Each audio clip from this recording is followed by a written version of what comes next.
Hey everyone, welcome to Things I Know Nothing About. Before we jump in today, we have a quick announcement.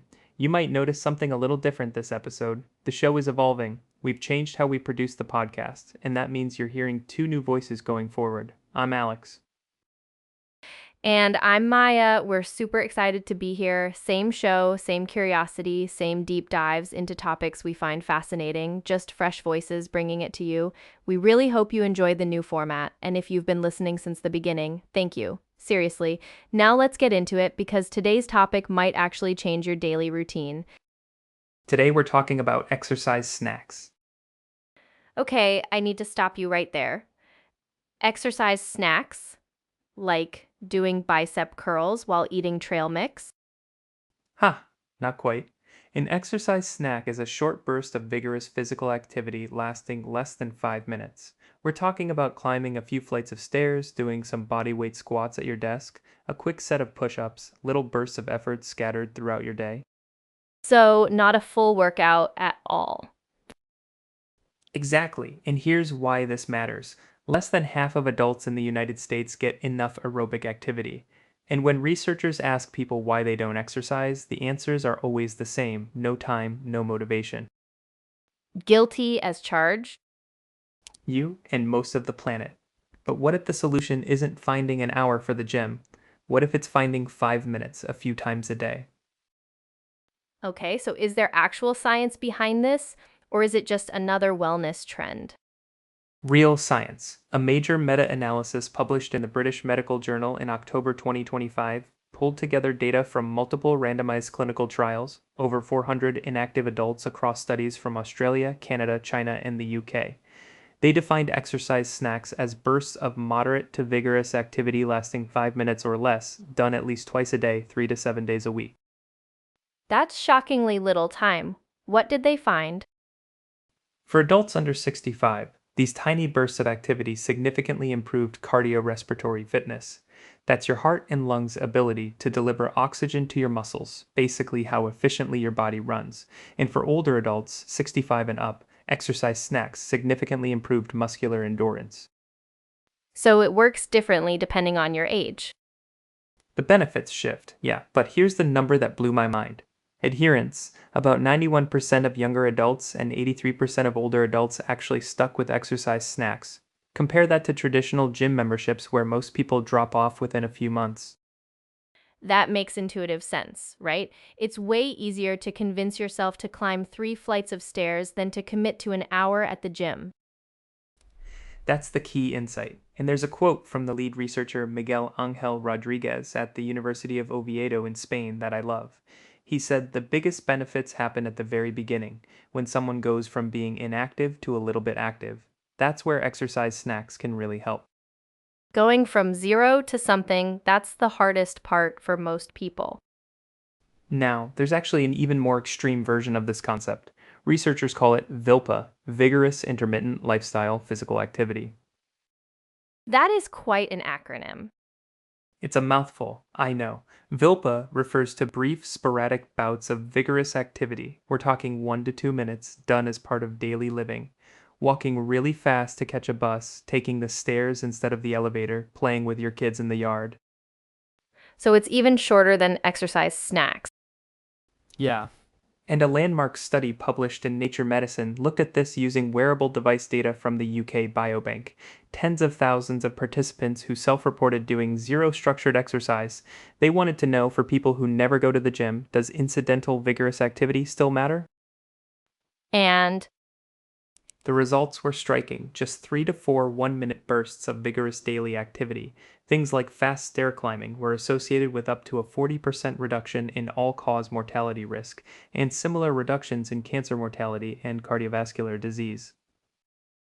wait, 40% from a few minutes a day? From a few minutes a day. And a follow up study published in the British Journal of Sports Medicine in 2025 found something fascinating about sex differences. For women, as little as 1.5 minutes per day of VILPA was associated with 30% lower risk of major cardiovascular events, 33% lower risk of heart attack, and 40% lower risk of heart failure. 1.5 minutes. That's less time than it takes to microwave popcorn. Right. And for men, the benefits were there too. But the dose response curve was a bit different. The point is, the bar for meaningful health improvement is way lower than most people think. You keep mentioning stairs. Is there something special about stair climbing specifically? There's actually a really elegant study from 2019 that tested this directly. Researchers took sedentary young adults and had them do something simple: vigorously climb a 3-flight stairwell, 60 steps, 3 times a day, with 1 to 4 hours of rest between each bout, 3 days a week, for 6 weeks. That's it. That's it. No gym, no equipment, no spandex required. And after 6 weeks, the stair climbing group showed a 7% increase in VO2 peak. That's a key measure of cardiorespiratory fitness. Is 7% a lot? For doing essentially 180 seconds of total effort per day, it's significant. To put it in perspective, low cardiorespiratory fitness is one of the strongest predictors of early death, stronger than smoking, diabetes, or obesity in some analyses. Moving from low fitness to moderate fitness is where you get the biggest survival benefit, and that 7% bump could be exactly the kind of jump that shifts someone from one category to the next. So it's not about becoming an athlete, it's about clearing that minimum threshold. Right? And Dr. Tamana Singh, who directs the Sports Cardiology Center at Cleveland Clinic, put it really well. She said, if you do the same snack for the same amount of time at the same frequency, your body will get used to it. The body needs a challenge. The exercise snack can be the start of a foundation for more intense exercise. So the snack is the gateway drug to actual fitness. Perfectly put. All right, I'm sold. What does this actually look like in practice for someone who's currently doing nothing? Here's the beautiful thing. It's incredibly flexible. Some ideas. First, stair climbing. If you work in a building with stairs, climb them vigorously 2 or 3 times during your workday. That's it. Second, body weight bursts. Set a timer for every 2 hours. When it goes off, do 20 squats, 10 push-ups, or even just 30 seconds of jumping jacks. Takes less than 2 minutes. Third, walking power-ups. If you walk somewhere, pick one block and walk it as fast as you possibly can, like you're late for a flight. Fourth, the commercial break workout. Watching TV?